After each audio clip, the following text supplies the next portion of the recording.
అందరికీ నమస్కారం అండి. అందరికీ ముందుగా హోలీ శుభాకాంక్షలు. హోలీ ఎందుకు జరుపుకుంటారు, హోలీ యొక్క విశిష్టత ఏంటి అనే విషయం గురించి తెలుసుకుందాము.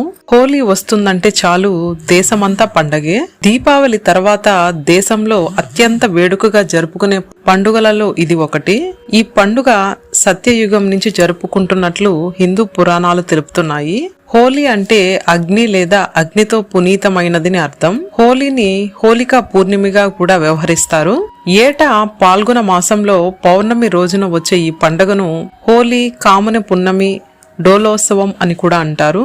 కనుక హోలీ గురించి ఆసక్తికరమైన విషయాల గురించి తెలుసుకుందాము.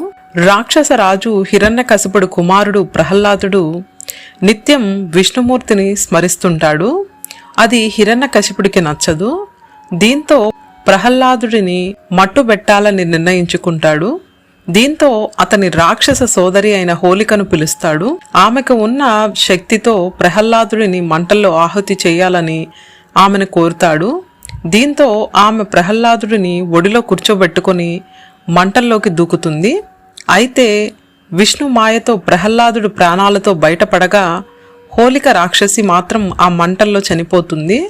హోలిక దహనమైన రోజునే హోలీ అని పిలుస్తారని ప్రచారంలో ఉంది. అందుకే కొన్ని ప్రాంతాల్లో రాత్రి వేళ హోలిక దహనం నిర్వహిస్తారు. వంగదేశంలో డోలోత్సవం లేదా డోలికోత్సవం జరుపుకుంటారు. ఆ రోజు కృష్ణుడు గోపికలతో కలిసి బృందావనంలోని పువ్వులతో రంగులతో ఈ ఉత్సవాన్ని జరుపుకున్నట్లు భావిస్తారు. ఇలా రంగులు పూలు చల్లుకోవడం ద్వారా ప్రేమ సౌభాగ్యాలు వెలువిరుస్తాయని నమ్ముతారు. కృతయుగంలో రఘునాథుడనే సూర్యవంశపు మహారాజు ఉండేవారు. ఓ రోజు ప్రజలంతా వచ్చి హోలిక అనే రాక్షసి తమ పిల్లల్ని బాధిస్తుందని మొరపెట్టుకుంటాడు. ఆ సమయంలో అక్కడే ఉన్న నారద మహర్షి ఏటా పాల్గొన పౌర్ణమి రోజు హోలికను పూజిస్తే బాధలు తొలగిపోతాయని తెలుపుతాడు.